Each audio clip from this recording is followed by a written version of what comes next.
Hello, hello. Yes. Good morning and welcome to our special event in Distrito Digital. Bienvenidos a nuestro evento especial aquí en Distrito Digital. Hyvää huomenta ja tervetuloa suomalaiset. Vamos a tener primero, vamos a dar palabra a Antonio Rores de Distrito. Posteriormente voy a dar una mini ponencia de transformación de negocios y luego tenemos una mesa sumamente interesante donde esperemos que cada uno de ustedes o vosotros vais a participar. Tenemos micrófonos, etc. Entonces, y después, quizás lo más importante, tenemos bastante tiempo para networking y colaboración y conocer uno a otro. Entonces, now we will give the floor and word to Antonio Rores de Distrito Digital. Antonio, bienvenidos. Gracias.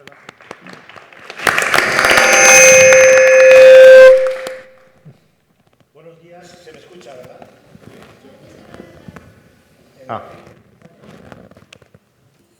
Buenos días, bienvenidos al Distrito Digital. Hyvää huomenta ja tervetuloa Distrito Digitaliin. Estamos muy orgullosos de poder propiciar, ser anfitriones de este encuentro. Olemme ylpeitä, että saimme paljon mielenkiintoisia ihmisiä tänne. Como han podido ver, este entorno se pensó para hacer cine. Y hace 10 años, justo ahora, la Comisión de la Competencia de la Unión Europea prescribió o dictaminó el cierre de la actividad. 10 vuotta sitten tämä alue oli ideana tehdä elokuvia täällä, mutta 10 vuotta sitten se pysäytettiin. Por prácticas contra la competencia, porque se hizo una gestión no adecuada del flujo comercial de las productoras que venían y que se estaba trabajando con precios muy inferiores a los del mercado, y entonces algunos estudios de Europa se quejaron e instaron la incoación de un expediente en la Unión Europea para restablecer el equilibrio del mercado. Eli alun perin tämä alue tehtiin elokuvastudiota varten ja sitten Euroopan komissio antoi sakon, pysäytti toiminnan, koska hinnat olivat paljon alhaisemmat. Monet muut televisio- ja elokuvastudiot valittivat siitä Euroopassa. Hoy estamos intentando que esos estudios que ven ahí puedan tener algún tipo de utilidad pública y que no suponga una distorsión de las condiciones del mercado, del equilibrio del mercado. Tänä päivänä yritetään, että nuo elokuvastudiot, että niistä saataisiin suuri hyöty ja että kaikki voitaisiin tehdä Euroopan unionin sääntöjen mukaan. Eso nos lleva a actividades no económicas, actividades propias de la administración pública. Ja Euroopan unioni laittoi semmoisen säännön, että ei saa olla tämmöistä business-aktiviteettia, vaan niissä elokuvastudioissa pitää olla jotain aktiviteettia, joka kuuluu tähän paikallishallinnolle. Por ejemplo, han servido para hacer la vacunación masiva contra la COVID. Esimerkiksi isot rokotealueet tai isot rokotestudiot, voisi sanoa näin, niin isot rokotehallit, niin niitä käyttiin rokotteiden antamiseen. Y en estos momentos está sirviendo como centro logístico para el reparto de alimentos y medicinas a Ucrania y también como un nodo de distribución de los refugiados ucranianos que van a empezar a venir. Ja nyt parhaillaan sitä käytetään, niitä elokuvastudioita käytetään siihen, että saataisiin ruokatarvikkeita ja muita tarvikkeita vietyä Ukrainaan ja samoin ukrainalaisia pakolaisia tuotua tänne ja autettua siinä prosessissa. De manera que una infraestructura que estaba pensada para rodar cosas como la guerra de Ucrania acaba finalmente siendo un centro de recepción de los problemas que trae la guerra de Ucrania. Eli ideana oli tehdä elokuvia, esimerkiksi sotaelokuvia, mutta nyt tätä paikkaa käytetään justiinsa tämmöiseen sotatilanteen apuun ja hyvän tekeväisyyteen.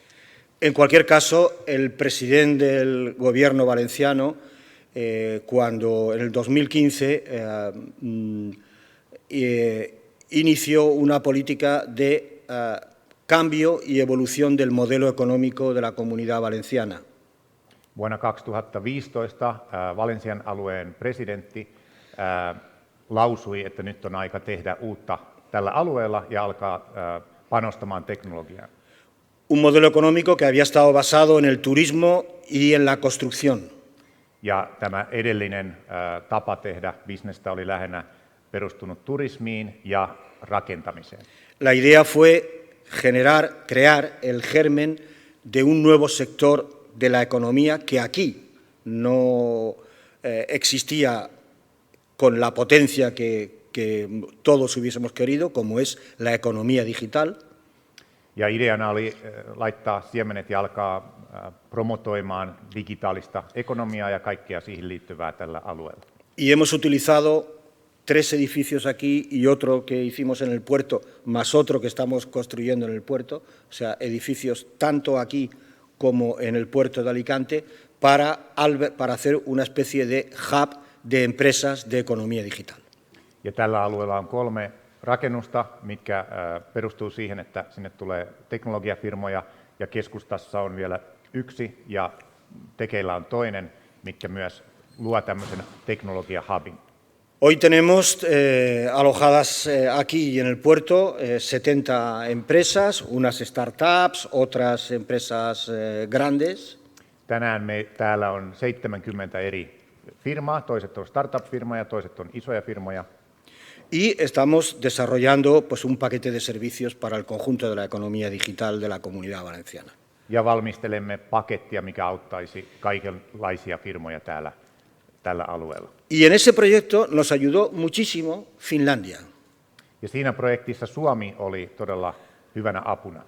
De hecho, tuvimos un viaje hace 4 años, el presidente de la Generalitat, el conseller de Educación, yo mismo que les acompañé a Finlandia, donde conocimos gente como el amigo Heikki de Trailmaker, que nos ayudaron muchísimo a crear el germen de ese ecosistema. Ja 4 vuotta sitten menimme Suomeen, ja Suomi on auttanut tässä projektissa todella paljon, ja 4 vuotta sitten alueen presidentti ja Antonio matkustivat Suomeen ja oppivat tuntemaan esimerkiksi Heikin, joka auttoi paljon tässä prosessissa. Por lo tanto, este proyecto es una coproducción finlandesa-española o valenciana, ¿no? Alicantina. Ja näin tämä projekti on puoliksi niin kuin, tämmöinen yhteistyöprojekti Suomen ja Espanjan välillä. Hoy estamos encantados de tener aquí a una representación de grandes corporaciones finlandesas. Olemme kiitollisia siitä, että täällä on paljon suomalaisia firmoja paikalla. En el fondo esto era una reunión, un evento que se iba a hacer con ocasión de la visita del ministro Ville Skinari, que finalmente, y por razones que me parece que no hay que explicar mucho por lo que está ocurriendo en el mundo, no ha podido ser. Alun perin ministeri Ville Skinnarin piti olla täällä, mutta ymmärrämme, että tietyistä geopoliittisista syistä hän ei ole päässyt paikalle. Pero estamos encantados de que hoy tengamos esta representación aquí, estamos muy honrados y hemos querido convocar a algunas grandes corporaciones y empresas potentes, tanto valencianas como españolas, para que podamos tener una jornada de convivencia y de posibilidad de encontrar cauces de colaboración. Olemme kiitollisia, että täällä on sekä espanjalaisia firmoja että suomalaisia firmoja, ja ideana on tehdä paljon yhteistyötä ja jutella ja networkata.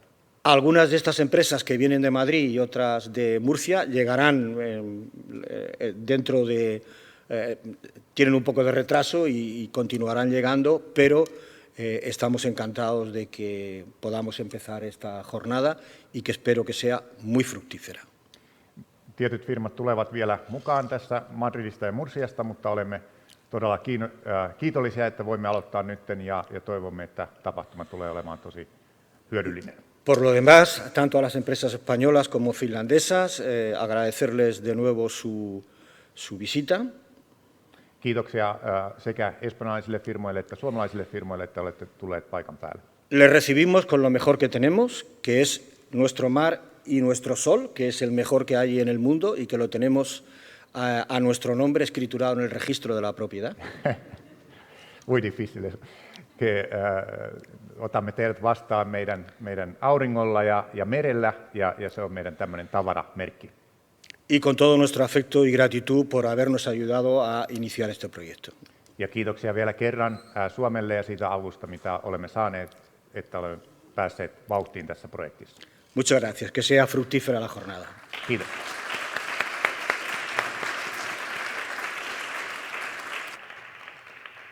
Okay, so ahora vamos a hacer en inglés. Ahora nyt vaihdamme kielen englanniksi. Vamos a ir directamente, vamos a poner la presentación y voy a mirar cuánto tiempo tengo. Perfecto. So we will start right when I see the presentation. Presentation, 1, 2, 3. Okay, there we go. And can you put, okay, excellent. So welcome again. I will quickly try to talk about business transformation. And the idea is that I will focus on 5 different core topics. And after that, we will have a roundtable discussion with other experts, and we expect all of you to participate. So, rápidamente en español, vamos a hablar 20 minutos de transformación de negocios. Luego tenemos una mesa sumamente interesante donde esperemos que todos vais a participar también. Tenemos micrófonos y esperemos que es una mesa sumamente interactiva. So, business transformation, and before that, I wanted to also say thank you to Trailmaker from Finland to organizing this special day, and also Distrito Digital. So, when we start thinking about future, we always have to think about how we will adapt to different changes. And as you know, world has been changing a lot. First we had a COVID crisis, then we were just thinking that COVID was done, when we now have a Ukraine war and crisis over there. So this will make decision makers and business leaders, they need to move faster, and we have to do faster strategy implementation and so on. So today we talk about 5 different things. I also have a 6th topic that I want to give as a bonus. We first talk about business transformation, some ideas and reflections about that. Then we talk about AI. Then we talk about energy transformation quickly. In the roundtable, we will continue about energy transformation. Then we will debate about China, US, and EU relationships and how EU could be more powerful. And then we also talk about cybersecurity, which has changed a lot. And I would say that every company, all of your companies are in threat and should be increasing your cybersecurity budgets. So, like I mentioned, in a moment we have this special roundtable discussion, and we have 6 or 5 experts here, plus all of you will also participate in this discussion. So, David Bowie used to say that future belongs to those who can hear it coming. How many of you knew that COVID could happen? Raise your hand. Almost nobody, right? Or how many of you knew that the situation we have in Ukraine could happen? So right now we have to understand that the world is changing really fast, and I think we need to be proactively thinking how we can adapt to these changes and how we can do better collaboration. For example, Spain and Finland, how Spain and Finland could be collaborating more when we have these huge things happening. But always think about David Bowie and the fact that we have to start listening more to signals. What will happen in the future, how my company will adapt. This will become more and more important than it used to be. So, some things about business transformation. The idea is that technology is accelerating this transformation, and the idea is that our companies need to think how we can do the same things but faster, and also technology will allow, for example, AI will allow us to do new things in completely new way. There will be new products and services created thanks to AI, and this is also a big opportunity for everybody. So, few things I want to highlight here. For example, what are some risks about innovation, business innovation? When we start a new project, what are some risks? So, obviously, most of you know all of these. I would say the last one, uncertainty and unknowns, that has increased tremendously lately, right? And also, we don't know what will happen in 6 months, 1 year. We cannot do like 3-year planning or 5-year planning as we used to. And obviously, regulatory hurdles. This means that in EU, application, for example, of AI has been much difficult or more difficult than in US and in China. And it is something that EU has to catch up, and we have to make better legislation, and we have to quickly change the the laws.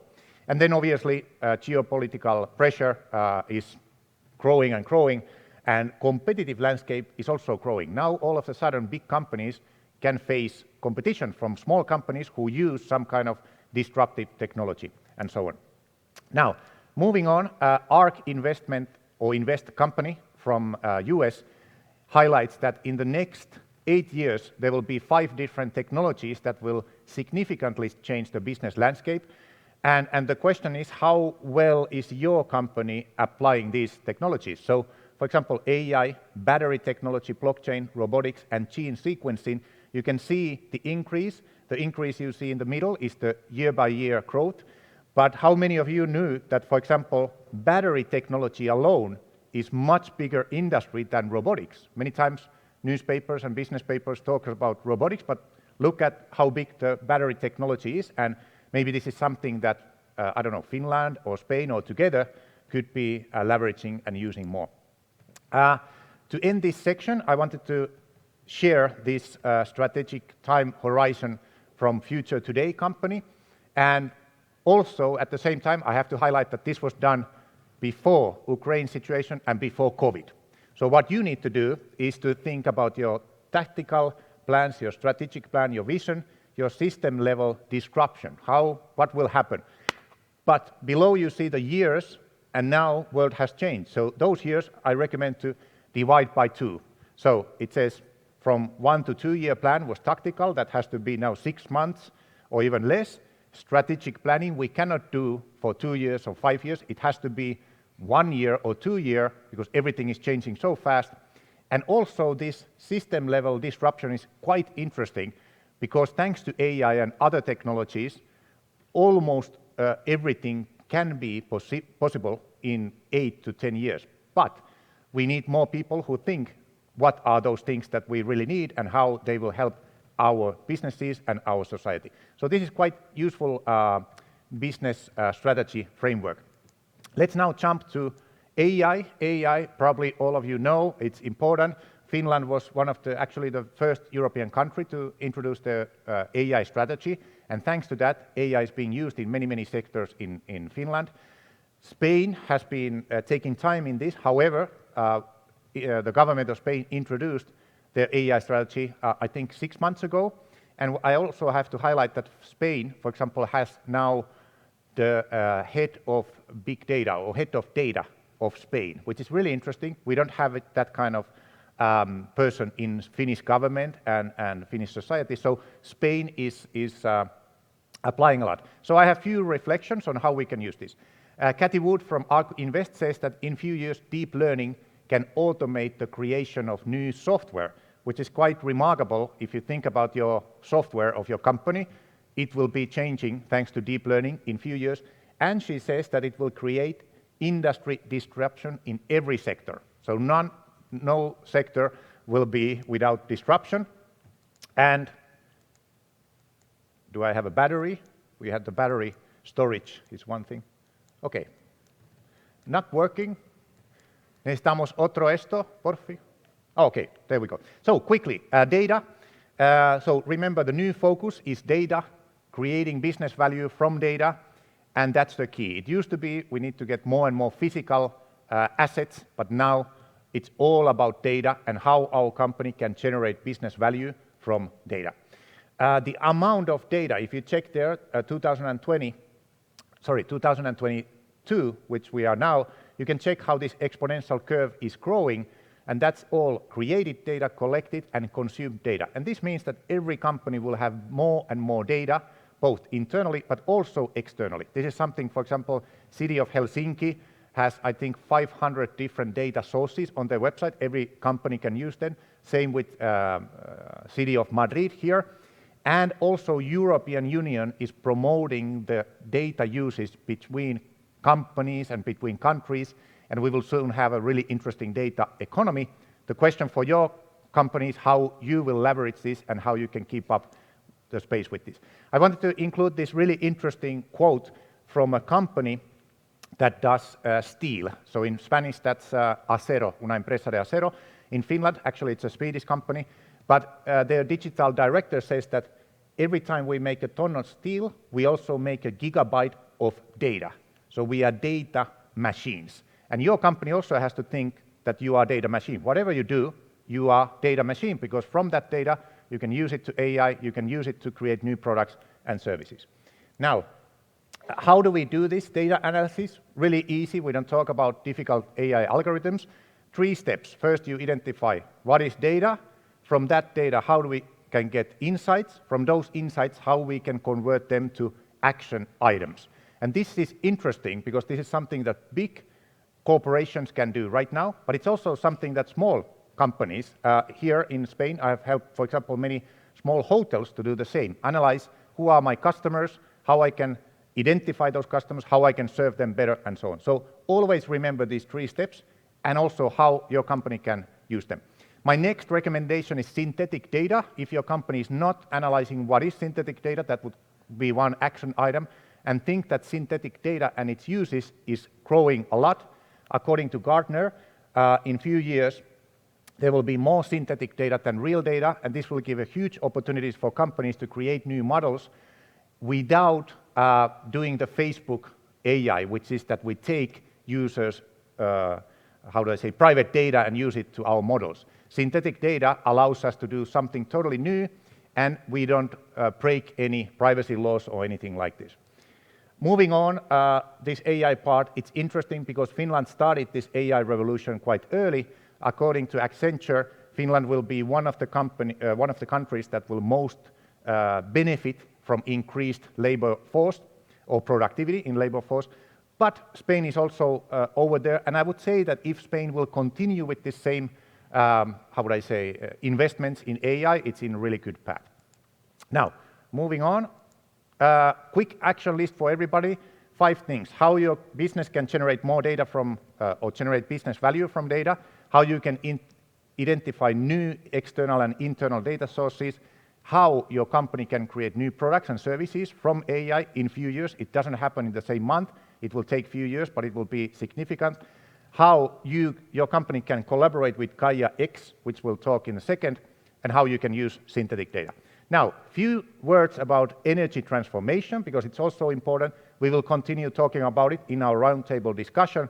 But as you know, everything has changed thanks to COVID, but also thanks to this situation in Ukraine. 2 days ago, or a few days ago, BlackRock, which is the biggest asset management company in the world, said that due to this war, it will accelerate this green energy transition. And this is also something that maybe the countries, Spain and Finland, could collaborate, and also something that Spain is also, for example, really good in wind energy, whereas Finland has been lagging behind. So interestingly, just a few months ago, it was said that now wind energy is the leading energy source in Spain, which is quite good. At the same time, we have problems with Russia saying that they will cut our natural gas of Europe. So in a way, Spain has been moving well there. This chart only shows about new wind energy installations in different European countries. Netherlands is the first, Spain is number 4, and Finland is behind. Maybe we can also talk about what can Finland learn from Spain when it comes to wind energy. All of this we talk in a moment more in our roundtable discussion. I want to give few reflections about this dynamic of EU, US, and China, and we talk about it in the context of artificial intelligence, which is one of the most interesting things. So you might already know that when it comes to AI, we have 3 different ways of doing AI. In Europe, it's called Citizen-Centric AI, where we use AI to generate value for the citizens, and I think that's the number 1 way. In the US, it's consumer-centric AI, and this is what Google and Facebook has been doing for years. At the end, it's really bad. The only focus is increase the shareholder value. And in China, which interestingly, the Chinese leader is the number 1 leader who understands AI best. So he has been promoting government-centric AI. In other words, you can use AI as soon as all the data comes to government's usage, and this is something we definitely do not want here. China has, for example, 500 million cameras in all the streets. They use different AI machines to control their citizens, and obviously this is something that we don't want. Right now, US and China are leading, and we here in in Europe need to collaborate more and have to do more to really have this citizen-centric AI where both government, society, and companies have more value from AI. Few charts here. This was AI venture capital and private funding when it comes to artificial intelligence. You can see the difference in millions of dollars when we compare US and China and EU. So obviously EU is not investing enough. We expect, for example, that many of these EU next generation programs will help in this matter because that's greatly needed. And something that I see might be European opportunity is this use of supercomputers, which means quantum computing. There's big quantum computing somewhere in Finland, I don't remember where, and also in Barcelona. But here, if you compare the difference between, for example, US and EU, there's not such a big difference, and I find it quite positive. Quantum computers are normally used when there's amazing amount of data, something, for example, that you can use in banking sectors or such. Other smaller sectors you can use AI, but quantum computing is needed when there's like huge amount of data. And I would say here, EU has been doing a good job, and maybe it's an interesting opportunity to continue. Now, I also was reading the other day that, for example, head of digitalization in EU says that now, as you might know, there's not enough chips, microchips in the world, and Brussels wants EU to be one of the main providers. So after COVID, after Ukraine situation, there's more thinking that we have to move faster and we have to produce things like microchips and not depend more on China. One of the last things about this relationship, this here is done by Nuria Oliver, who is one of the leaders in AI in Europe, also collaborator of Distrito Digital. And on the left-hand side, you will see all the bad things that have been done with AI and are being done, I would say, in China, in US. And on the right-hand side, you see the solution for that. So black box model means that if you go to China right now and ask a loan for a car, you get the answer in 1 second. However, you have no idea what that answer was based on. So there's like no opportunity to apply it again or do some change, meaning nobody knows how those algorithms work. Also, the Facebook algorithm is secret. Nobody knows how it works. For example, Helsinki City has developed different AI solutions, and there's always algorithmic transparency, which is great. All the citizens need to know how algorithms work.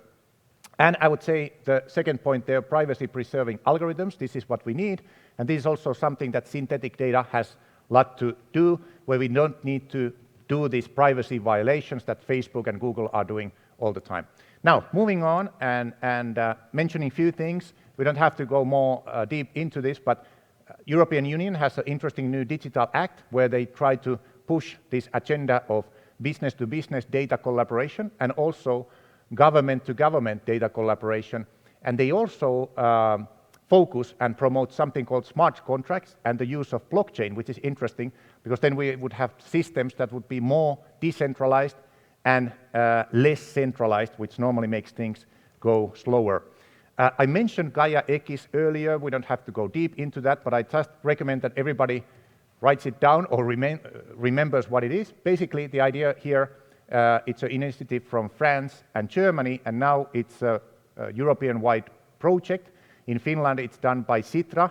In Spanish, it's done by the government. And the idea is to create data hub for Europe, where companies could sell data and do more projects with data in a really interesting way, not the way that is done in US and so on. So it's basically like competing with the US way of using data. And I would have to say that it's taking time, and it takes time when there's so many countries, but it will be really, really beneficial and really interesting in the future. Now, here we don't have to talk about more, but it's basically, they also collaborate with the platform called Ocean Protocol, which is an interesting data market. So the idea is that in Europe there will be a data market that helps all this. But now, a few things about cybersecurity, and then bonus topic, and then we go to our roundtable. Cybersecurity, the probability that your company will be on threat with cybersecurity has increased tremendously in the next few weeks. And US Secretary just said a few days ago that all European countries are likely being attacked. The good thing here is that obviously we don't talk about same attacks as, if somebody would be dropping bombs here, but it means that your budget for cybersecurity needs to be increased. So here I give action list of 5 different questions. Number 1, analyze what are your most interesting business assets, okay, and data, and how you are protecting them.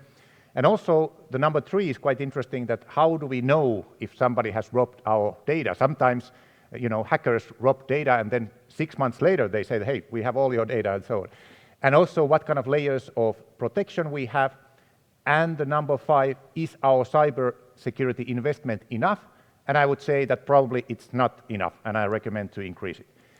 A few things about Web3, which is interesting for those companies who work with B2C, because now we had Web 2.0 where companies were able to do like Facebook pages, but Web3 is all about smart contracts and blockchain and how consumers can be part of this new economy. So I don't have enough time now, but I just say a few things here. For example, in the future we will have systems that work autonomously using blockchain and AI technology. For example, in travel sector, there's already products for this, and this is something that companies need to catch up and start thinking about it. So my action list here for you to take home is, if your company is working in B2C, you have to learn more about what are NFTs and how you can use them, what is MetaMask, what are DAOs, and what is something called metaverse, which according to estimates will be bigger than this real world that we are. So business in metaverse is expected to be bigger, which is quite significant. So last thing, as we all need to support Ukraine, I found this quite interesting, that before the war, there was a lot of Web3 developers, 200,000 Web3 developers who now are actually defending their country and not working. But it's interesting to know that Ukraine has been highly, or really good in technology. For example, the creator of WhatsApp that all of you are using is from Ukraine, and so on. So it's quite interesting how I'm quite sure that technology has helped Ukraine a lot in this conflict as well.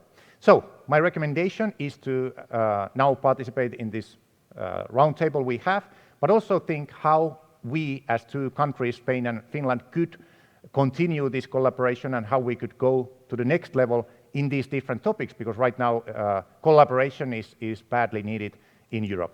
So with those words, I want to welcome our 5 participants here, and we will start our round table discussion. So please, Taavi, Juhani, Jose Antonio, Roberto, and Guillermo. Please, can you come here and we'll start our round table. So Juhani there, Taavi here. And everybody's microphone is working, and I will put my seat here so I can see everybody. So welcome everybody. If you want, you can take off your mask. And the idea is that we will cover certain topics, and so that most of you would not be sleeping and this would not be boring. So we encourage you to give your opinions and also participate.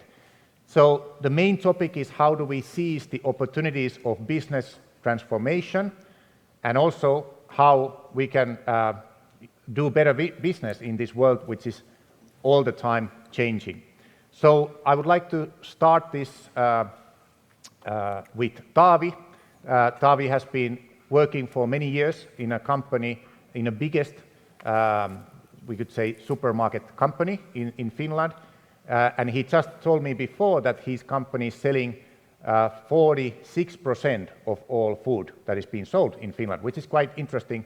I think Mercadona is selling 30% of everything that's being bought right now in Spain. And Taavi has been seeing this business landscape both in Finland and in all over Europe. So Taavi, my first question to you is, welcome to Spain and Alicante. And how do you see the business landscape now with all these huge changes that are happening? Yeah, thanks for invitation. Weather looks much better than in Finland. Yes, I think unfortunately this becomes a new normal, that we have this crisis all the time after COVID, now this Ukraine, and it all affects the companies and the environment.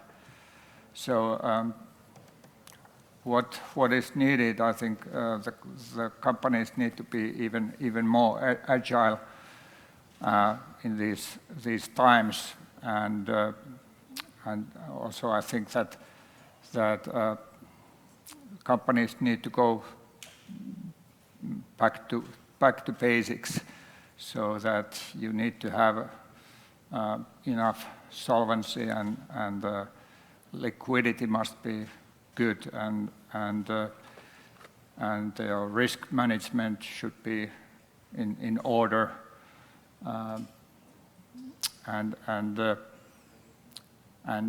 you should be prepared for these events any way you can. For example, in Finland, the situation with many companies that has operations in Russia at the moment is quite tough, because most of them are now withdrawing from Russia. They are not selling anything to Russia or buying anything from there. Even the retailers are taking the items out of the shelves, and the Russian items, and it seems that it's not that easy to withdraw. There are also risks concerning that. So we are living in difficult times, but companies have to look forward and continue what they are doing, and aware of these risks. Okay, excellent point. It's interesting that companies need more liquidity, like you said, but at the same time we need to also innovate and somehow have investments. So let's talk about Juhani. You are the expert of renewable energies, with solar panel and wind power and so on. And right now, this morning I was reading that Europe has a big dependency on natural gas from Russia, which is really sad situation. We hope we would not have that. And we should quickly make the transformation to solar and wind, which your company is doing here in Spain. But can you analyze the situation in general? Like, will it take time to start with renewable technologies or energies, or should every company build their own nuclear power, or what do you think? Hopefully not. But I want to first to say, Mr. Roders, that thank you very much about your speech, especially when you are giving these premises and helping the Ukrainian people. I really appreciate that one. Thank you. But to your question, yes, we have about my company, which is Taaleri PLC, which is a listed company in Helsinki, Nasdaq. We have about 1.2 billion invested in renewable energy, and we all know that there has been a big boom in that area. But there is a lot happening exactly now. There is going to be a bigger boom, of course, when we have a crisis, which is a big one, and nobody actually knows exactly what is the crisis and how deep it's going to be. Especially when we have this, Russia has about, I think, 25% of the global fossil and gas production, and there is a lot of threats that they are going to put it down, everything, and then of course there is also the Western world is thinking that can we use the Russian oil and so on. So probably the oil really the price level can peak a lot, which is making the life very difficult also in the Western world. But for the renewable energy, as I said, there has been the boom, and now it's going to be triple time more important that we are going to invest the Western world a lot of money to the renewable energy. I'm quite sure also that in a way, for instance, our company, as I said, we have 1.2 billion invested. It's going to be more valuable now. And the reason is very simple, because when the electricity price is going up, and we know that it's going to be much higher, then if you calculate that and start to think about if you have assets in the renewable energy, they are going to be more valuable.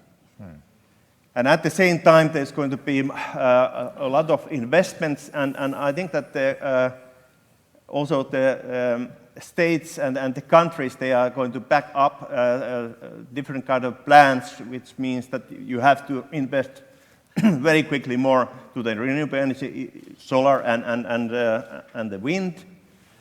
For us, we have a solar park here nearby Sevilla, 50 megawatts, and probably try to find new ones also in Spain and in other places also.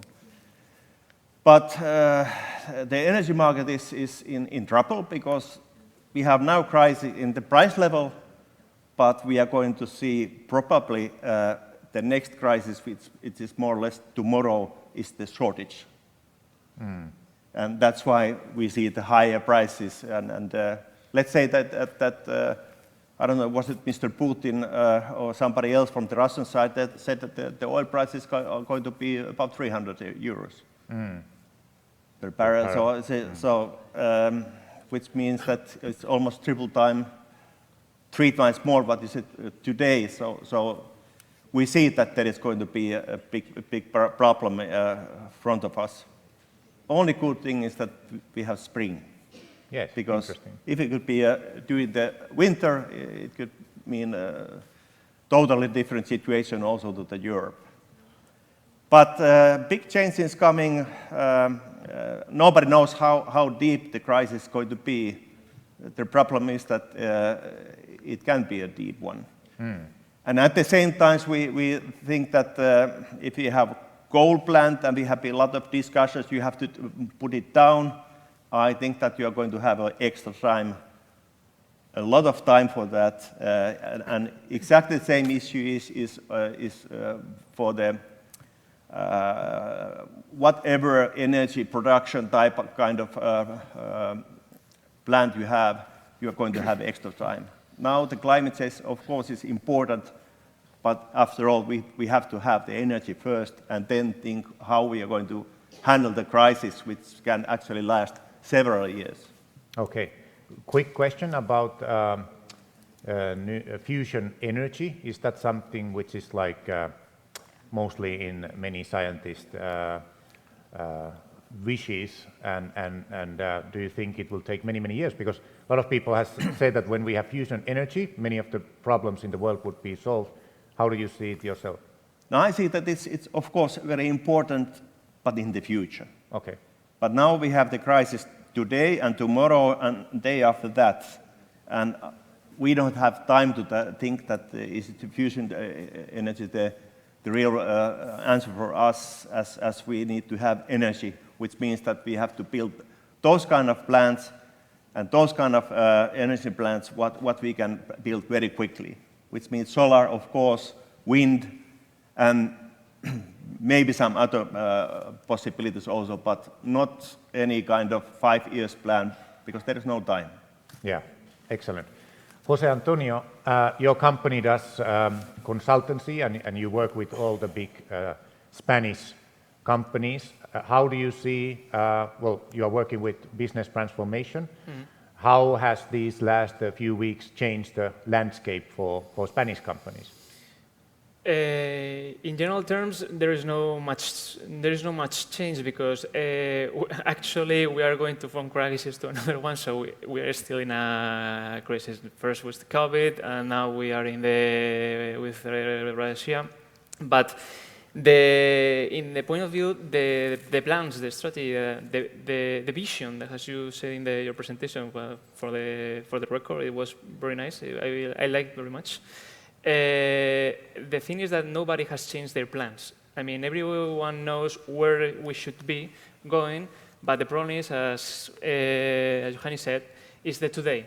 So everyone knows where we have to go, but the problem is how are we going to deal with the problems that we have today? Because, for example, today, here in Spain, the light, the gas, is going to be 10 times the price that it has a normal day. And for example, for any company, an SMB, this is devastated, I mean, completely devastated. And even though they have their own plans, they know what exactly they want to do with their business, and we are hoping with these European funds that are going to come for digital transformation here in Spain are going to help them to deal with this situation. We're in a moment that this crisis takes too long. Many companies are going to die because they cannot afford these circumstances. So we are in a moment that the strength, the liquidity that everyone was saying, it's too much important, but not losing the focus that where you're going, because the problem is that if you change in some way the vision, because the actual circumstances are changing you, probably you are getting lost in few months or years, because you think that for saving your company go to one way, but you're losing the real focus where is the future, where you're saying about artificial intelligence, blockchain, etc. So we are in the best example of a VUCA world, actually, because we are, you don't know what is going to happen tomorrow or in 1 week. We don't know, for example, if Mr. Putin is going to forced to be a third world war, and that means that everything in every country is going to change, and the circumstances, the companies, our responsibilities, or not, or maybe this is something, a point in the field, but things go calm, and everything goes as we are going to 1 month ago. So for me, just for a summary, the point here is that the big companies are following their visions and the idea that they have to increase and go to these new targets with blockchain, artificial intelligence, improve the cybersecurity because of the circumstances, but not losing that before the war. Everyone knows that in the Spanish market we are receiving, I don't know if it was 100 or 1,000 attacks per second. I mean, it's amazing. So, as you say, luckily you are going to receive one attack in every moment of your life, in your company, whatever. So, of course, you need to increase your budget. So, in point of view, the thing is that we have to continue the vision, but also thinking and taking into account what are the circumstances are going to change or not, and try not to change too much our strategy following the visions that we want to follow for the survival and to evolution of our companies. Okay, excellent point. And Roberto, I wanted to add your opinion about Spanish companies and business transformation and things like AI or Internet of Things. What are the biggest challenges that you see, and how you see Spanish companies could be better in these technologies? Okay, so thank you. First of all, I'm very glad to be here today. Thank you to Distrito Digital and Trademakers for the opportunity we have to talk here today. Actually, we are a Spanish IT company called Nunsis, and we are thinking of moving our premises here to this building. Well, I see Spanish companies now, in these past months, maybe more focused on transforming digitally their companies. Maybe 1 year ago it was not like that. I think that European funds that will hopefully come this year will help to accelerate this digital transformation within the companies. Of course, you mentioned in your presentation very well, there are several technologies that are going to be very helpful for companies because they have to be competitive in a European and global scale. And therefore, I would say big data or Internet of Things, big data, and of course, artificial intelligence are going to be key. Of course, blockchain, augmented reality, virtual reality, some other, but especially artificial intelligence is going to be key. Companies are leveraging today with these technologies their business model. They are changing things. They are going I see that some companies are merging their strengths to compete in a European level or global level together. For example, I was listening to the radio this morning when I was driving here. One of the measures that the world is thinking in order to stop Russian power is, for example, to avoid selling semiconductors to Russian companies, but Europe is not in a place to do so today.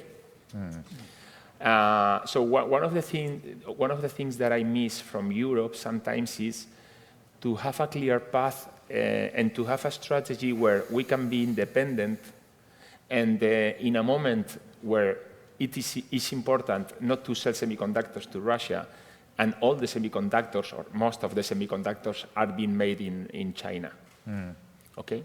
So I miss from Europe to have a clear path and a clear plan to be independent in utilities, in technology, etc., and therefore being a strong partner in the world.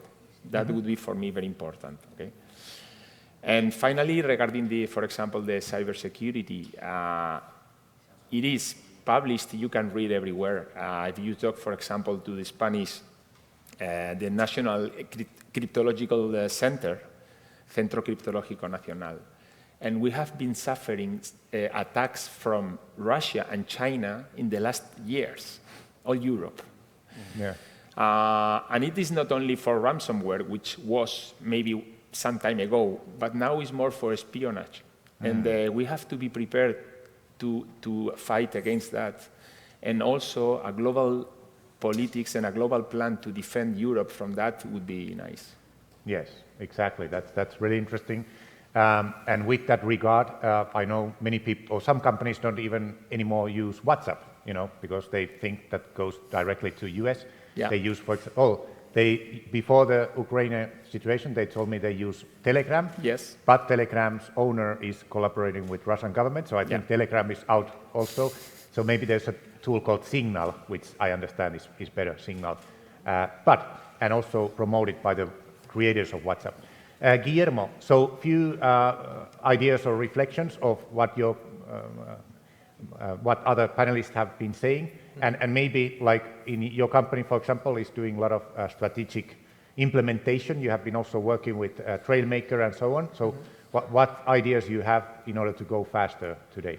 Well, I represent Akbar. Akbar is a big water utility operating here in Spain and also in Latam, in many countries such as Chile, Colombia, Cuba, Mexico. And what we are facing today is the climate change, the climate crisis, I would say, because the climate change has already passed and now we are suffering the consequences. So we are in the middle of eco-digital transformation. We are trying to transform ourselves and also to transform the places where we are located and where we are operating, and trying to create a positive impact in the cities. In this case, we are suffering a huge energy crisis due to the invasion of Ukraine by Russia, and this is something that is affecting us in a clear way. I mean, we are moving high quantity of water every day, millions of cubic meters and billions of liters, and it's impossible to do it without energy. And we're suffering that kind of consequences. But anyway, we started working in this eco-digital transformation many years ago in 4 different lines. Of course, in the terms of mitigation, we are working a lot in terms of energy efficiency. We are working, of course, also in renewable energy, in biogas, in solar plants, PPIs, and also, of course, we started working on green hydrogen. And we are also working to reduce and compensate our carbon footprint. This is in the part of mitigation, but we are also adapting to the new scenario we have with the climate crisis. We are, for example, trying to be much more efficient with operating our networks, and we are in the middle of a project with the Barcelona Supercomputing Center that you mentioned before. We are using reinforced learning to operate better our networks and to be much more efficient. And of course, we also have to deploy technology to protect the resources and, for example, to manage the extreme events that the climate change is causing. Floods and droughts that we are suffering here in this area of Spain, such as the floods we have in Vega Baja some years ago, and the drought we are having right now with the reservoir levels quite low, and we are going to face, if we don't have rain, a difficult summer. We are also working with circular economy. That's something we think that is completely necessary to achieve our goals. And of course, we are implementing many different digital tools to create new models of relation between cities and nature and create this positive impact and make the cities more greener and more sustainable. Excellent, yes. And I have a few interesting questions, but at the same time, as we mentioned, this is an interactive panel. So any of you want to ask something from our panel members in this section where we talk about business transformation, but we have also focused a lot on Russian situation and so on. Please ask now any questions because time goes fast and we also need to move to the next topic. Anyone want to raise their hand and ask anything regarding, well, I will be the first one then. I'll give you more time to think about your questions. I want to ask Taavi, you mentioned that companies need more liquidity, more savings, but then the question is, how do we then accelerate the innovation and technological innovation? So how do we keep up? So how do you put in balance these two? Yes, digital transformation helps many ways, even in these situations as we are in, because well, the customers want new, faster, easier, quicker services. What you can produce with digital appliances. And for the companies, it's much more efficient way to do business, and also internet has affected the whole world. That it's smaller. Hopefully, people are understanding each other better, even the dictators. And at the same time, the market is huge because those services can be made anywhere in the world and they can be sold to anywhere in the world at the same time. So I think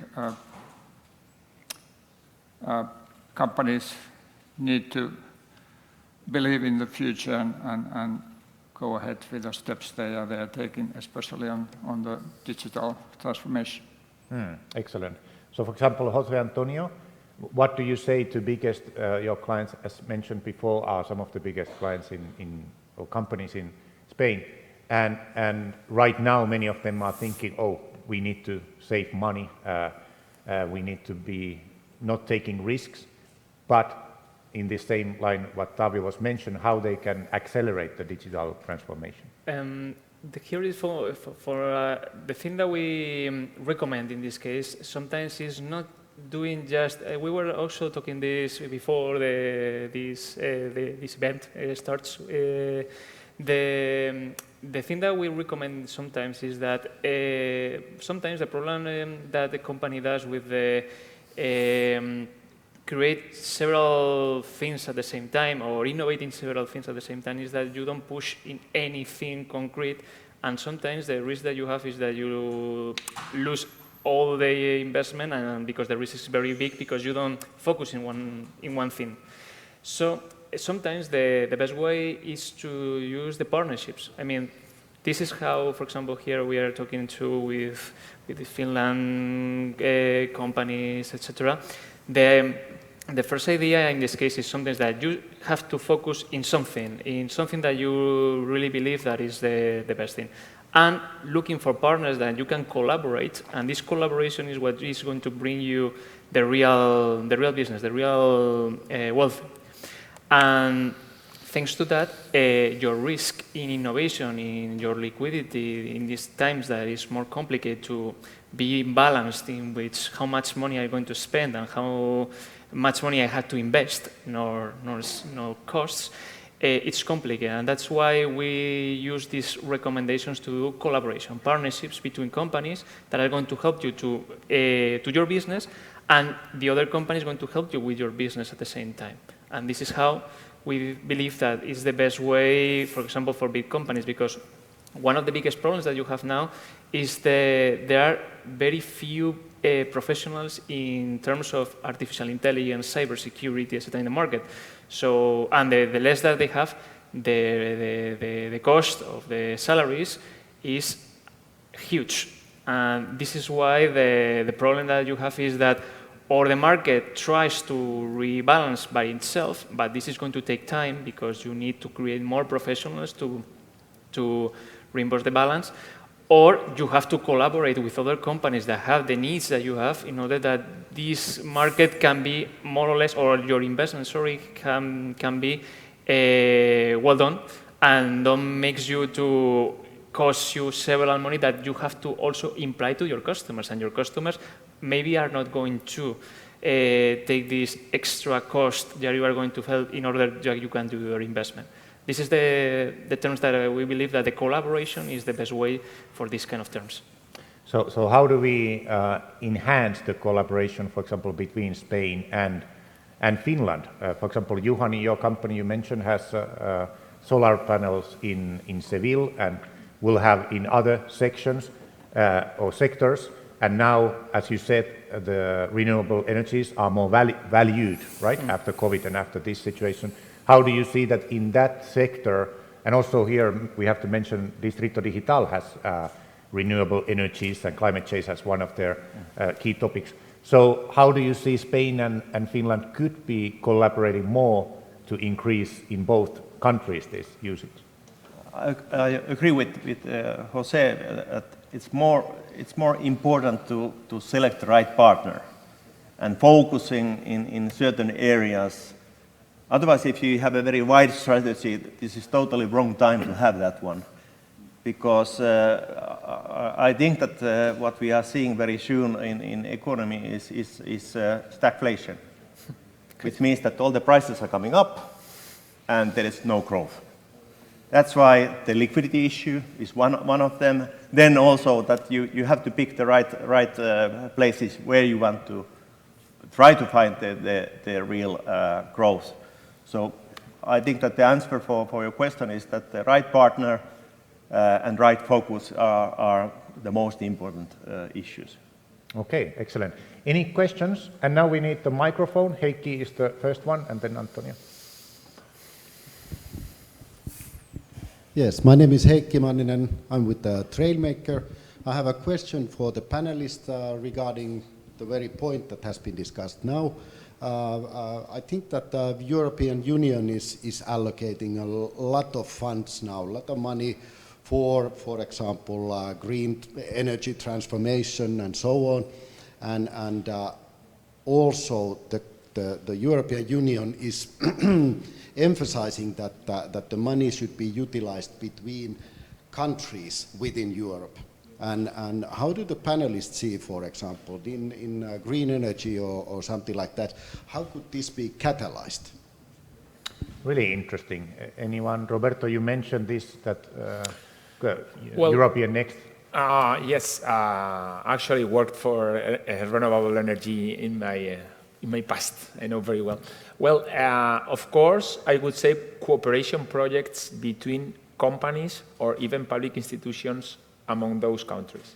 That would be helpful, and European Union will see that as a conjunction of interests, and it will be even more funded. So that would be my premise on that, maybe. I don't know if you have something to add. Yes, for example, in the case of green hydrogen, we have been in collaboration with many technology providers or technology partners, many of them from France and other countries of Europe, Italy, and so on. I think these kind of big and ambitious projects cannot be performed only by one company or by a small ecosystem of one company, and we have to put together our capabilities and our knowledge of the business to finally create or build up big projects with this mindset of transformation. No? And this transformation must be not only for one country in Europe, but for the European Europe itself. Yes, I also think it's an amazing idea, and in the educational sector, I have seen the same, that the European Union has given money for European universities that are collaborating more. So maybe Distrito Digital could use this as be a bridge maker between Finland and Spain even more. Any other comments? Yeah. Yeah. One of the things that I most believe is that the biggest problem of the European Union, this is maybe a bit, how to say, well, not correct to say it or politically correct, but the biggest problem in the European Union is that we are not a real union of countries that functions or works as one. And this is our biggest weakness against China or USA. And when you ask how can be catalyzed this kind of collaboration, I believe that maybe these circumstances that we are living now are the ones who are going to oblige the European Union works as one for once and for all, because the problem is that you have to see your own countries in these kind of situations. For example, when you see companies that want to collaborate, normally you do see which one is the one who wants to take much more of the cake or wins more money, even though the other one maybe do more, not, etc. So this kind of no confidence between companies is you have to extrapolate them to the countries, and this is the same thing has happened with France, Germany, Finland, Spain, Portugal, everyone. So, but the circumstances that we are living now is that are going to be the ones who are going to oblige that if we work in that way, or we are going to be completely lost and depending to the other bigger countries, and that's all. So, from my opinion, the catalyst is going to be what are we living now, and what we are going to live in the few months. Yes, Juhani? Yes, actually Mr. Putin thought that Europe is very weak and fragmented.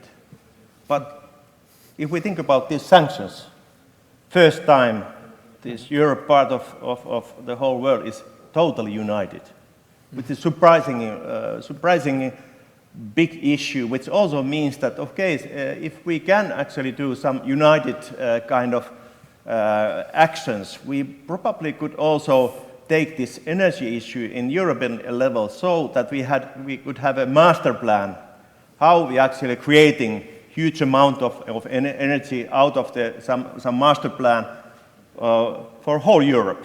And we could cut that problem what the Russians are doing for the Western world. So I think that there is now hope that how we can accelerate the whole area if there is a will. And it seems now that the Europeans are showing that this is not a fragmented place. This can be united also when there is a threat. Yes, and actually in the news, many say that the US have taken more time to start with the sanctions, whereas Europe has been number one with this. So really good point. Yeah. That's for adding what you have said. The COVID vaccination, I think, is one of the biggest goals that we have to take into account. I mean, nobody believes that in, how much was it? Less than 1 year, we have a vaccine. Yes. This is something unbelievable. So this could be something that this energy transformation, this dependence against the other big countries are going to be someone if we are united against one threat. And the things that are right now, as Johannes said, is that we have already one threat and very, very well focused that oblige us to work together. And actually, the things that the European Union doing right now against what Russia is doing, I believe is the beginning of the good way to do this. Excellent. Taavi?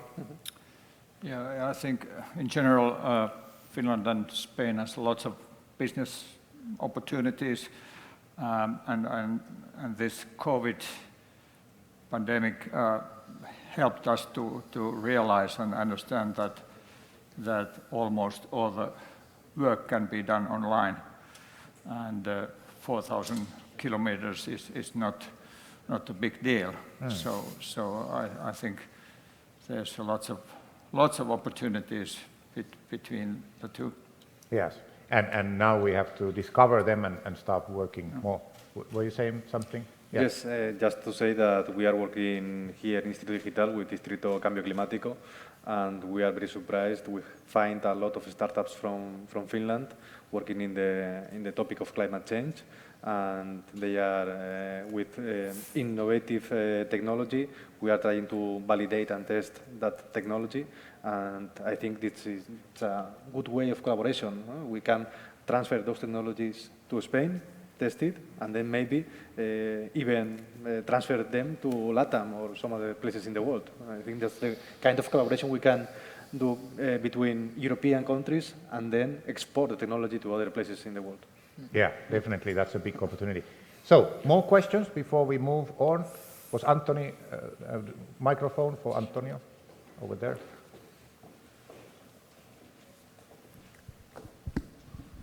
Gracias. Bueno, a la mesa en general y a Juhani en particular, hemos sufrido como un efecto secundario de la recuperación económica tras COVID, un repunte de los precios y por lo tanto de la inflación. Sí, le traduces, sí.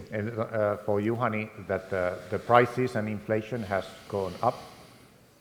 Llegó, si no recuerdo mal, en el mes de enero a tener un pico de inflación de un 7% en España. In Spain it was 7% inflation in January. Esto nos preocupa extraordinariamente, pero y sobre todo con el tema de la energía, porque evidentemente es transversal al conjunto de los sectores. In the energy sector this is really critical and worries a lot of people in Spain.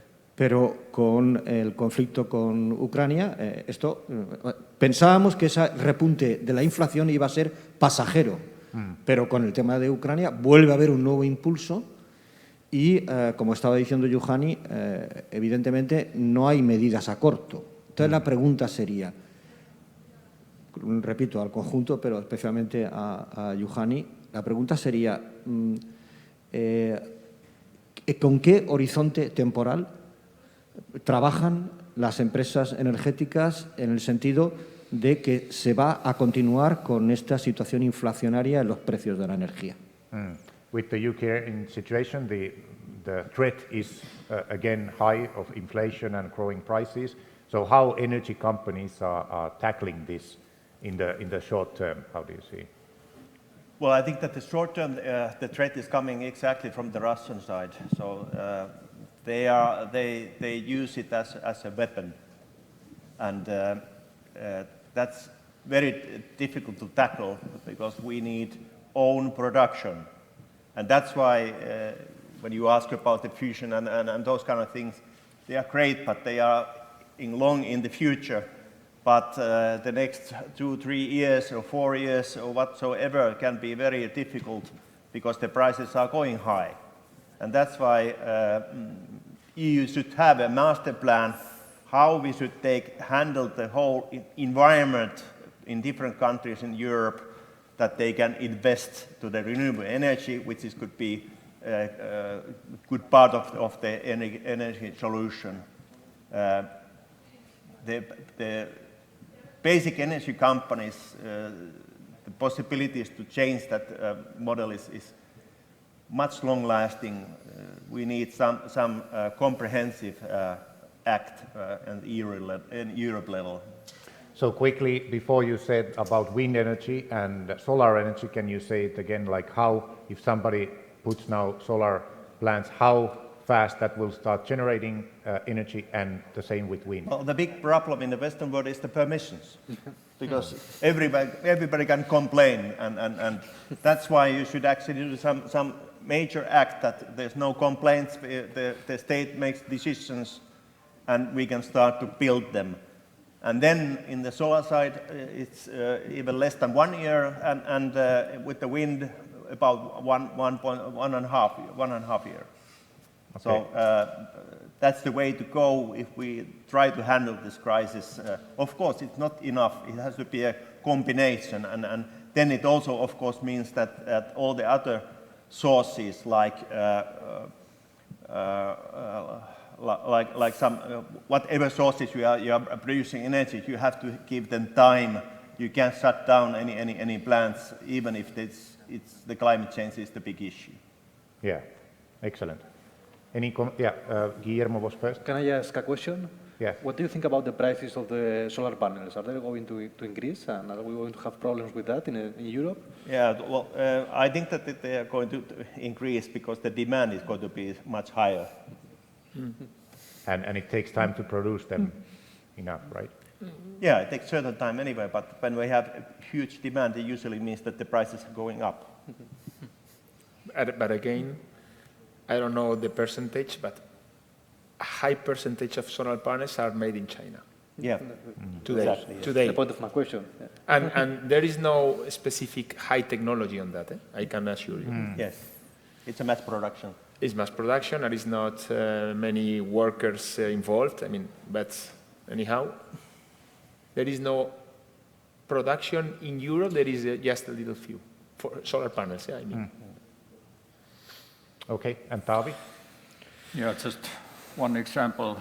The S Group, the company that I'm coming from, already a few years ago produced all its energy by wind power and now also with sun power, even though that we don't have that much sunshine in Finland. Well, when did this start? 2 years ago? Or? No, almost 10 years ago we started the first windmills to build the first windmills and so forth. So the company doesn't, SOK doesn't use any external energy not today. Okay. Yeah.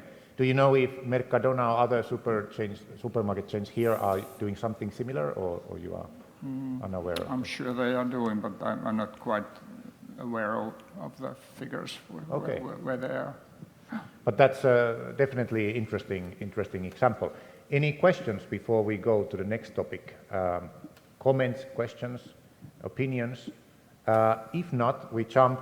Well, actually, we have been talking about Europe and challenges and so on, but let's talk about China. Roberto, for example, you mentioned that European Union is taking time. How do you see it right now? Will the European Union start doing, or let's say, getting rid of too much legislation and start working faster in order to compete with this new environment that we are? Actually, we should move faster. I think from the news that I read, etc., that European Union aim is to do so. It will take some time still. We are still very bureaucratic, and we have to, I would say, to push the cooperation, public-private cooperation, and we have to push the knowledge transfer from universities to the companies to be faster on that as well. But the way to have a European Union, I would say, competitive, of course, needs a faster response in every case. Yes. So that would be my point here. Okay. So if we can make like an action list for Europe, what would it be? Less legislation, more collaboration. What else? More. I mean, as my colleague was saying before, for example, all the startup ecosystem should be I don't know, promoted. Somehow the cooperation between companies, even among different countries, should be promoted as well. And less bureaucracy and more, I would say, more commonwealth. I mean, we have to focus more on the best things for the European community instead of specific interests. Yes. Well, as I see it, that our problem is that we don't invest enough. That's a major issue. We are in the lower investment mode compared to the US and China. And at the same time, we have lack of big companies, which are usually drivers. We don't have any platform companies in Europe, which is a very bad situation, especially because usually there is a combination between the state kind of actor and the big companies. And now the European level companies are rather small, and then we have fragmented area where we have, of course, good companies in there and other places, but not the big ones who would actually compete exactly with the US-based companies. And of course, but because we are very depending on these big companies from the USA. That's the biggest problem that we are more or less, for the US companies, we are more or less market area. Yeah. And products. But I would say, I totally agree, and I would say that one suggestion for the European Union would be that we should have at least one European company leader in each specific sector. Yeah. It doesn't matter if it is from Finland or from France or from Italy. Because then you get the collaboration and the investments going on. But now we have a big problem. Yes, I agree. Yes. Any questions, comments? I was going to add something, and it's that, in my opinion, the European Union has invested a lot on research and development, but it was addressed to universities, and then we had a problem of transference between universities and companies, and that's something we should change in the future. We maybe should focus more on innovation and how the results of these R&D projects are transferred to the companies and then put in the market. Because I think the European Union has noticed about that, is trying to change it, but it will take time. Yeah, that's also something Finland has been quite well doing, always collaborating with businesses and universities, and here Distrito Digital also has many initiatives in this sense. So conclusion, more money on the table. But where do we get that money? Do we print it? And then if we print more money, there's more inflation. All these central banks are printing the money, so that's no problem. Interesting. Next question for Heikki. Yes. Microphone, please. It's there. Thank you. Yes, here it has been mentioned many times that we should put more emphasis on innovation. I agree. More money on the table. I agree. But we at Trailmaker, we are working with large companies who all love open innovation. This is the way to make things faster and so on. But they all, in a way, are sad that there is a challenge of getting results out of that cooperation. So open innovation, good money can be put on the table and targets to increase the innovation, but the results, the speed of the cooperation is desperately too slow. So what do the panelists feel about this, and how could it do, what are the ideas that come to their mind? What can be done? Guillermo, you were first. Standard advice would be, as usual, to run proof of concept, to go quick to the market, to fail quick and fast. I mean, it's usual to work with specific models on specific areas that can have specific results, and then we can change the strategy or not. So I would say putting in the market solutions, products, whatever are coming from the innovation as quick as possible. We had Guillermo and then Tavi. Okay, well, as a big corporate, I feel mentioned in your comments, so I have to say that yes, we are not faster, we are slow, and it takes time for us to take decisions and to implement products in the market, and that's why we are fully convinced that the open innovation is the only way for us to survive in the long term.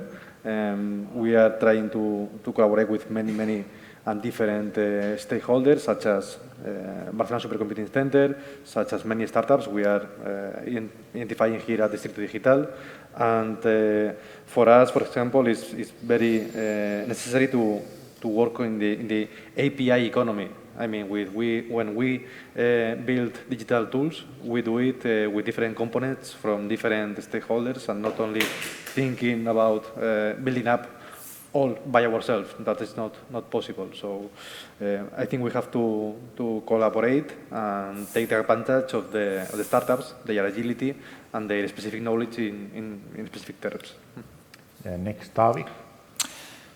Yeah, I think most of the companies have good strategies and good visions and missions, but the problem is the execution.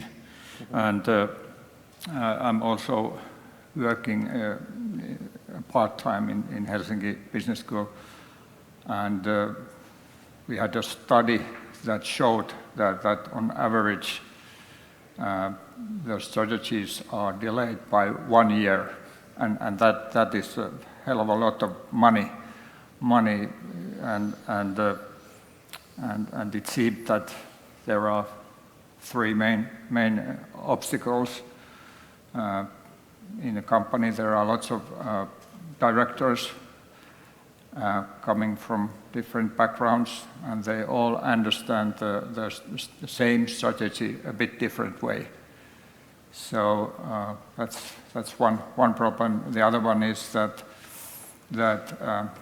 normally the CEO says to the directors that just execute this strategy, but there's no resources given with it, and so it can be problematic to do. At the same time, you have all the other duties to do, and the third one is that you don't. In many cases, you don't have overall picture of how the strategy is going forward, and that's why you have problems. Yeah, that's really good. Those are important points. Juhani was next. Yeah, well, I have a bit similar kind of message, just that you have to have nowadays very agile strategy, and then the question is, when we all know that time is money, that the main issue is actually the execution.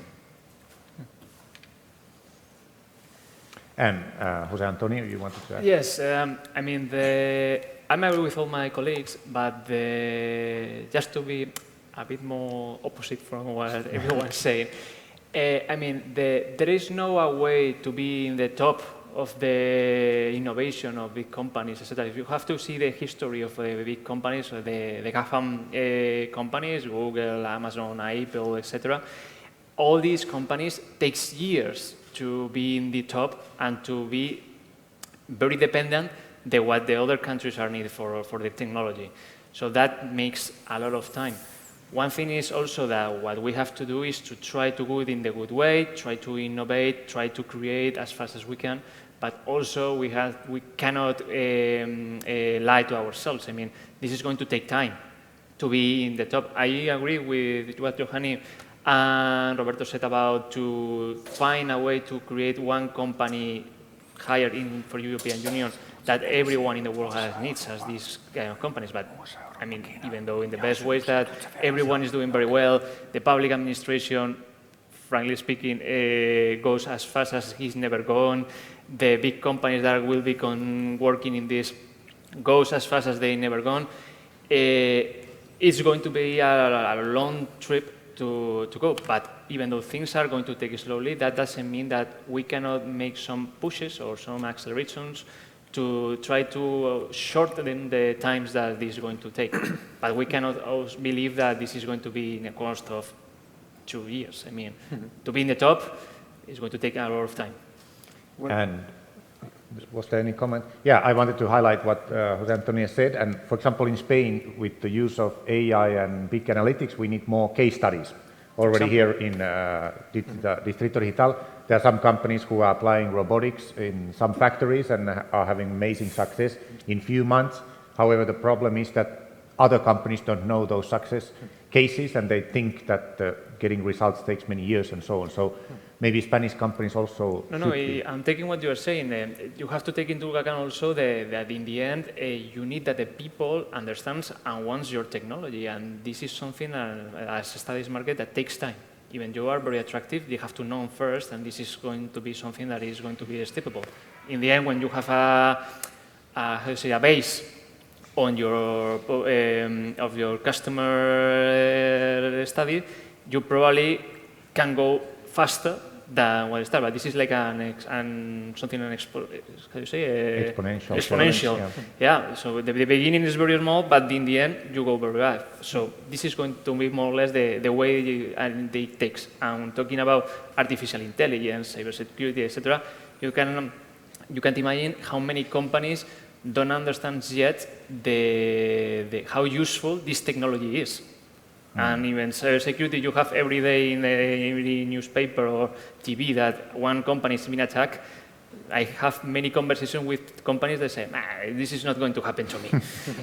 And believe me that it does. Yes. And Guillermo had I just wanted to highlight that maybe we have one example of this champion, this European champion in one sector, that it could be Airbus. Airbus is competing with Boeing at a global scale, and it's a company in which we have cooperation between many different countries in Europe. So maybe we need more examples like this. Yeah. Yes, exactly. That's a good point. So few more topics on the European Union against US, against China. And I want to highlight one thing that I was reading or heard, that European Union has been criticized for going so slow always, as we know. However, one politician in Finland said that when Trump administration started in 2016, this collaboration started to go more faster. And now with the Ukraine situation, it goes even more faster, like Juhani also said. So, however, big challenges remain. So particularly how we can, or probably we can see this geopolitical situation that now Europe is collaborating much more with US, right? And China is over there. We don't know if they collaborate with Russia or what happens. So how this has changed all of a sudden, and any reflections on this, Taavi, for example? I think Europeans are doing everything by the book, and there's nothing wrong with that. But if the competitors are bending the rules, it might be unfair competition environment, not the level playing field. The approach with the Europeans and for example, in US is quite different. Europeans start with the regulations, whereas in US they start with the business. It's a big difference.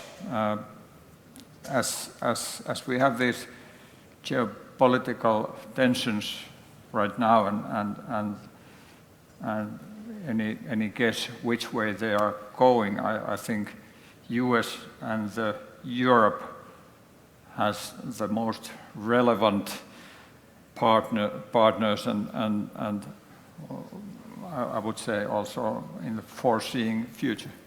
Yes, exactly. I see it the same, and also in the field of AI, we have seen that now US and Europe are collaborating much more than they used to be, which is quite positive. Was there any comments? Any other, Guillermo, Roberto, or anyone, like how do you see that we will collaborate more with US? How we can compete China? I don't know. China is a communistic country, so it's easier for them to do basically whatever they want to do. They are a capitalist country with a communist regime, which is quite dangerous. No? Really dangerous, yes. You mentioned before battery market. That's, for example, very important.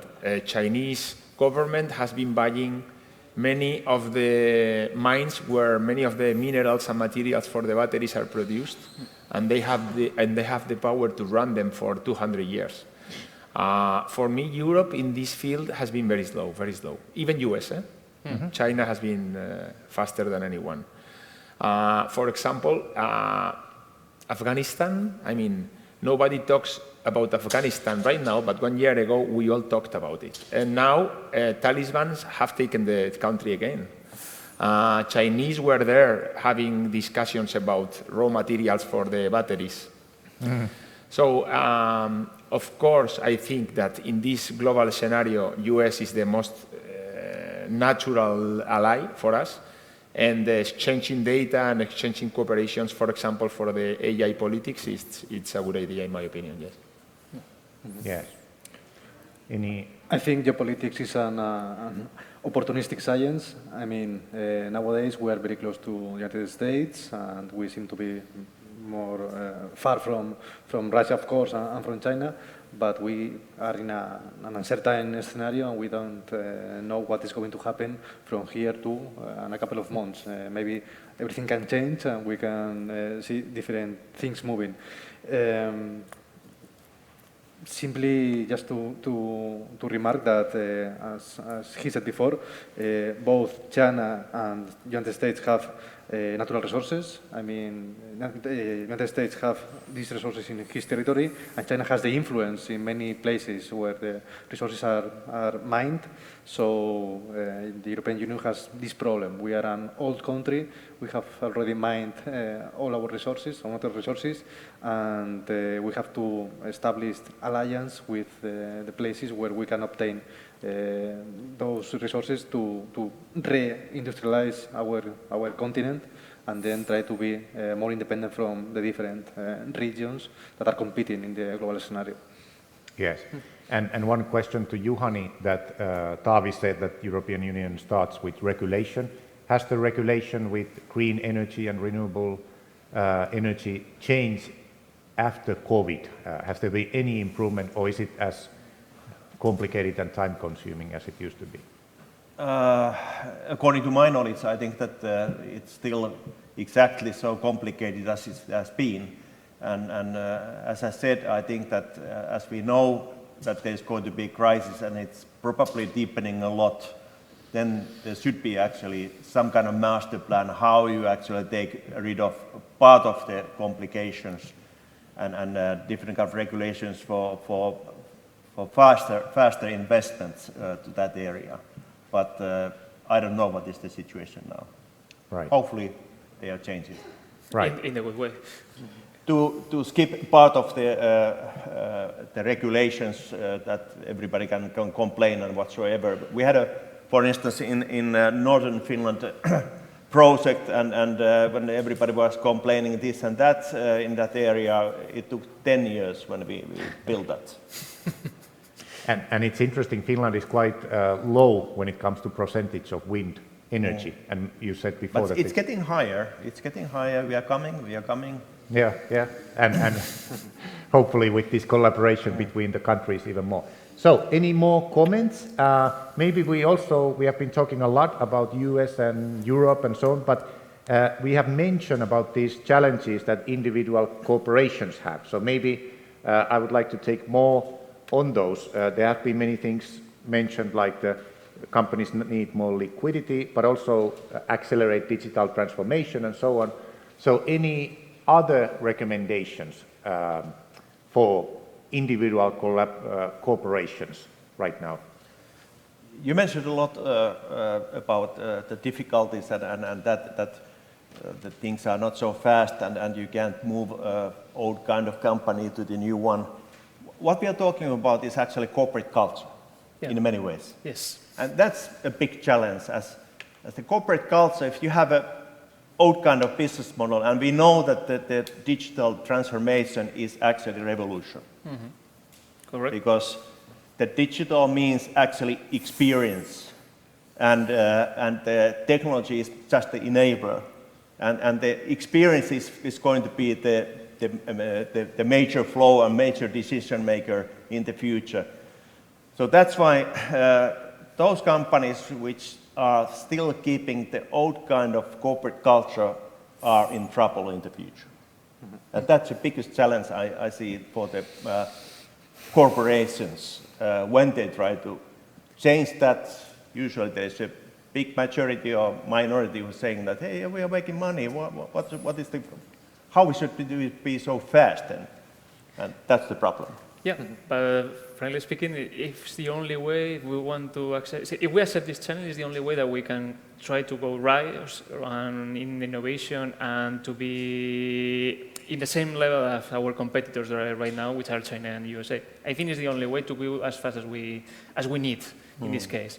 But that's true. I mean, this is the biggest challenge because you have to make that everyone wants to collaborate in the same way, in the same path, with the same goals. And that's the most complicated thing. Exactly. And Roberto, for example, your customers in Spain, how fast they normally want to see those results when you start a new project related to technologies? And how from the first day, huh? Return of investment in each project, specifically for disruptive technologies, is not that clear. They are still proof of concepts, pilots. AI, I mean, blockchain, all this stuff is not that common, still in Spain. Yeah. There are some other technologies, for example, regarding Industry 4.0 or this stuff that I see more common now. And for example, when we talk about manufacturing, yes, they are manufacturing in a more automatized way, in a more robotic way. And they are controlling, they are getting data from their processes. So this is more common today. Still, there is a way, a path to run together. But companies, they are, I would say, they are putting in place transformation plans, and they are buying new technologies, and they are getting results in several months, maybe 1 year, but they are getting good results in general. Several months. Yeah, Tavi, you. Yeah, you could say that in past the companies were concentrating on their own business on their own, and that's not the case anymore. The big companies need to learn from the startups and use the innovations that is coming from there, and the right type of help should be needed even with the best companies. If there's a new type of vehicles that can be used to accelerate the development, and yeah, companies should partner with many other companies and universities and other players in order to be successful in today's world. And that's a big challenge for many CEOs and top management, right? Because they need a new mindset, and maybe they will be said that what you are doing is wrong. How many of them are willing to listen and so on? It's easy to believe that if you have done something in the past right, that just continuing doing that, the success will follow, but that's not the case. Yeah. We all know. And one question to our Spanish members is that we have been here in Spain talking a lot about these next generation plans from European Union. 1 year ago, many people told me that, oh, yeah, they're coming after summer. And then they said, oh, it's coming after Christmas. And now they are coming. So we don't know when they are coming. For example, Jose Antonio, what's the situation from your perspective? And will they provide real change for Spanish companies, big and small? For now, the big and medium one size, we don't have information about what is going to happen with them. In 1 week, if I'm not wrong, for 15, if I'm not wrong, they're going to appear the first tender for every small company until 50 people, employees. From 10 to 50, yes. This is the PYME Digital or the Digital Kit? Yeah, exactly. Okay. Digital Toolkit. Digital Kit, yeah. And this is what they are offering is some small packs of 6,000 or 3,000 for a small e-commerce, a small ERP, or a small cloud solution, small cybersecurity solution. So It's just the beginning. In my opinion, the digital transformation is not as simple as give you a package and that's it, and you are already transformed. For me, it's more related with philosophy of the own company than the real tools that you already have, the digital things that you have, the cybersecurity, the ERP, the artificial intelligence, whatever you talk about, are tools for this digital transformation. But you need your own company, your own employees, understands the useful of these tools, of this philosophy, and what they are using this. Because sometimes the biggest problem that you have is that you maybe have a lot of tools, a lot of things to work, and you don't know the most of them for what they are used for. And you are doing the same thing as the same way, and maybe if you understand that if you do this in some way or the other, maybe you optimize your work, you optimize your time, and you give better results to your all partners or mates. And this is something that, for example, they don't are putting clearly in the things. They are just using small packages for every small companies.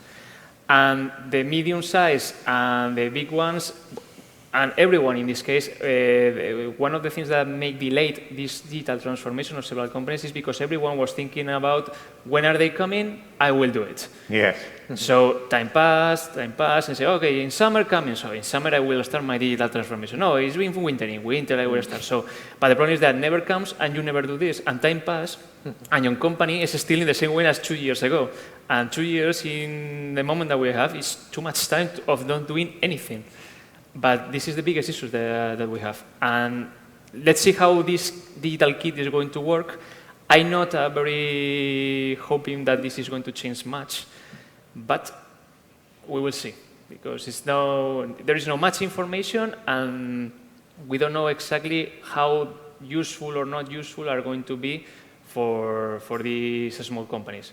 Nevertheless, for a technological company as mine, it's fantastic because we are going to sell a lot, but this is just for that. But if we're looking for the real use of this, I'm not 100% sure that this is the best way or the best choice to use these funds. Interesting. Guillermo or Robert? Guillermo, you was. Well, actually, we have the toolkit, which is for companies from 10 to 50. Nuns is my company, for example, is one of the providers of technology. Then it comes another fund for companies between 10 and 0, so still SMBs, even more small. Medium and big companies are working in what we call in Spain PERTEs, which are occupations of big companies with, I would say, very big projects. For example, I don't know, the vehicle, electric and connected vehicle, or things like that. No? And there are some projects about batteries. So big corporations in Spain, we are gathering together to cooperate. As far as I know, these type of PERTEs are only for Spanish companies, so we have not Finnish companies or companies from other places. But I guess that it will run also with some specific other countries in Europe. And this will help also to big companies. Yeah. So everybody will take profit of the funds. They are already coming, but as usual in Spain, first of all, they are helping small companies. So big companies need more help. Guillermo, you also. Yes, in the case of PERTEs, it's of course addressed to Spanish companies, but as I said before, we are going to use or to put in place technology from other countries. So I think it will be collaborative projects between many countries because they are going to participate in one way or another. And regarding the digital toolkit, of course, it's not a question of have a scanner and digitalize papers. It's much more ambitious what we have to do, and we have a problem. We need to reskill many people. We have to re-educate them and really change our mindset, thinking about what is really a digital transformation. Because if not, we are going to have a website and little things are going to change. It is addressed for technology in general, I mean e-commerce, for ERPs, for CRMs, but if you see the distribution of the European funds, I don't remember the percentage, but maybe 20% of it goes to learning. Yes, education. So changing the mindset of people and helping them to get skills in new technologies. Yes, and that's Ezequiel, for example, knows that, and there's this inside these plans for bigger companies. There's really interesting initiative. I don't know if it will happen, but it was that something like 30,000 directors in Spain would be educated related to digitalization and AI and so on, plus government or EU would give money, right, Ezequiel, for change maker or this person who comes to big companies and helps to do this mindset change that Tavi and Juhani has been doing. Yeah. We don't know when this will materialize or start, but I think that would really help tremendously, especially for big companies who need more change. We have a few more minutes here before we do our summary. Any more comments? Antonio and Heikki have been... Okay, so there we have a question. Can we have a microphone?